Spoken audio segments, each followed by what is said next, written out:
les 4 ingrédients que j'utilise pour faire des livres, c'est les transformations, le jeu, les bonbons qui pétillent et la douceur.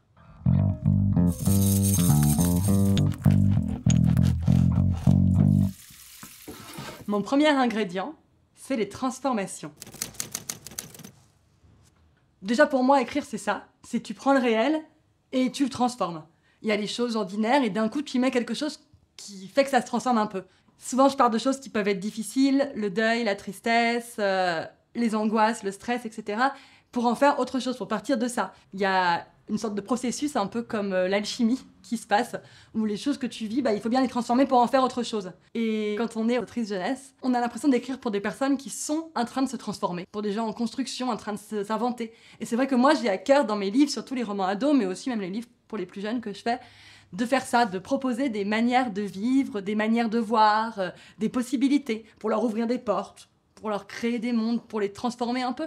Et moi, je me crois moi-même en perpétuelle transformation, en train de tout le temps changer, et j'espère changer encore. Mon deuxième ingrédient, c'est le jeu. Le jeu. Dans mon dernier roman, Entrée fracassante des actrices, il y a Myrna qui dit, c'est la première phrase du livre, elle dit « Je joue tout le temps, très fort, partout ». Mais en fait, tous les personnages de mes romans jouent souvent tout le temps très fort partout, de toutes les manières où on peut imaginer jouer le jeu. D'abord le jeu d'actrice et d'acteur, bien sûr. Mes romans sont souvent écrits, et les livres pour les plus petits aussi, pour être lus à voix haute. Il y a une grande part d'oralité, donc ça veut dire que les phrases souvent sont à la fois très orales, comme dans une discussion normale, et en même temps justement très poétiques pour pouvoir être dites à voix haute, avec des rimes internes, avec des rythmes ternaires, avec des choses comme ça. Et moi quand j'écris un peu à voix haute aussi, je parle un peu en écrivant, et j'aime bien l'idée que ce soit jouable, qu'on peut jouer le livre, parce que ça évite l'esprit de sérieux. Moi, j'ai très peur de l'esprit de sérieux. Je pense qu'il y a des choses graves, il y a des choses sérieuses, il y a des vraies choses dans la vie, mais l'esprit de sérieux, ça sert à rien. Moi aussi, je joue quand j'écris, je m'amuse beaucoup. C'est comme un jeu, c'est comme un on dirait que quand on est petit. C'est beaucoup ça quand j'écris. C'est que ça, en fait, même. Mon troisième ingrédient, c'est des bonbons qui pétillent.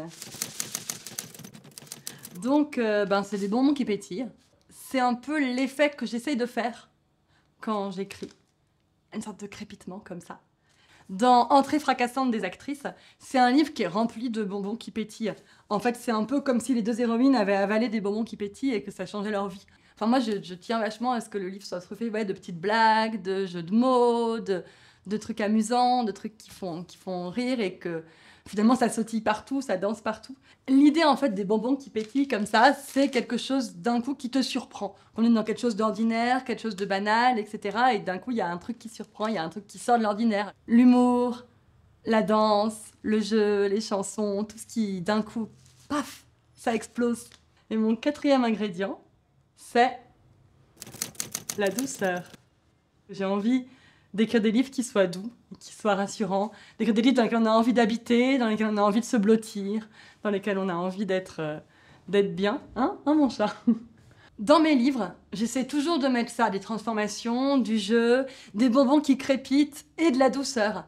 Si mes livres étaient une recette de cuisine, du coup, ce serait quand même plutôt un plat genre réconfortant et végétarien.